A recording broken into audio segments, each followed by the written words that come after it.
तर नमस्कार आणि राम राम मंडळी, स्वागत आहे तुमचं नवीन ब्लॉग मध्ये. आणि आज आपण निघालो माझगावला, म्हणजे चाफळ भागातल्या माझगाव गावची आज यात्रा होती. शेवटपर्यंत ब्लॉग नक्की बघा बरं का मंडळी. माझगावात आल्यावर ही बघा अशी कमान दिसते आणि त्याच्या आतमध्ये हे गणपती बाप्पांचं मंदिर आणि कमानी तर भागात टॉप. आणि हे आहे श्री समर्थ स्थापित 11 मारुतीपैकी एक प्रताप मारुती. तिथनं पुढं आल्यावर हे जम्पिंग जपांग आणि यात्रा भरलेली आहे आणि पुढं चालू होता तमाशा.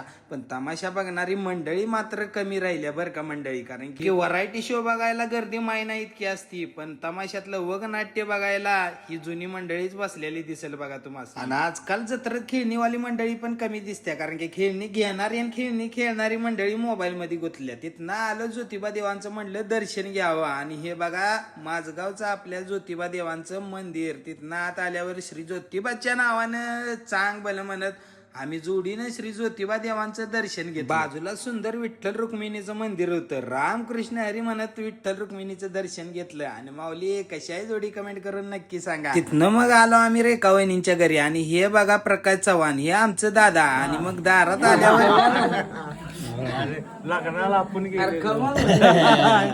ते ह्याच्यामुळं की आपण ते टोपीमुळे एक नंबर बरं झाला. पाहुण्यांच्या भावाने मला लेट वळागलं पण वळागलं. आणि ही बघा आमची चव्हाणवाडीची आत्या. पाहुण्या रावळ्यांची गर्दी आहे त्यामुळे आत्या बसलेली भाकऱ्या थापायला. आणि तिला म्हणलं तुझा व्हिडिओ घेतोय, तर आत्या लगेच पदर डोक्यावर घेतला. हीच आहे आपली ती संस्कृती आणि परंपरा जपणारी जुनी पिढी, ज्याने आजपर्यंत आपल्या संस्कृती परंपरेचा ठेवा कायमस्वरूपी जपून ठेवलाय. आणि तो संस्कृती परंपरेचा वारसा आपल्याला पुढे घेऊन चालायचा आहे. सारखा आपली शेवटची पिढी म्हणून पोस्ट टाकून काय उपयोग नाही.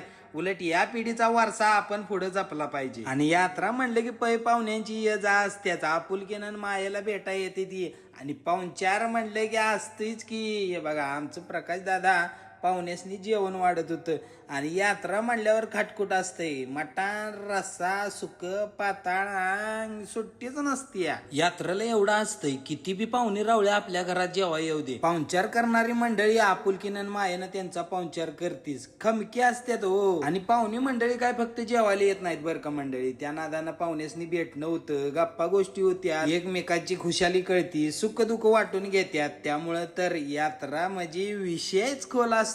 शे बघा आमचा आनेदाजी आणि ही त्यांची बहीण रेखा वहिनी, म्हणजे आमच्या खराळवाडीच्या आत्याची मुलं आणि ही मुलगी. आणि ह्यो प्रकाश दादा आणि रेखा वहिनीचा पोरगा ओमकार, तो की मामीला रस्सा वाढत होता. मामी त्याची लाजत होती, म्हणजे ओमकारला आम्ही दोघं मामा मामी लागतो. आणि हिचं काय लाजणं संपत नव्हतं, कारण की हिच्या पुढ्यात होतं मटण.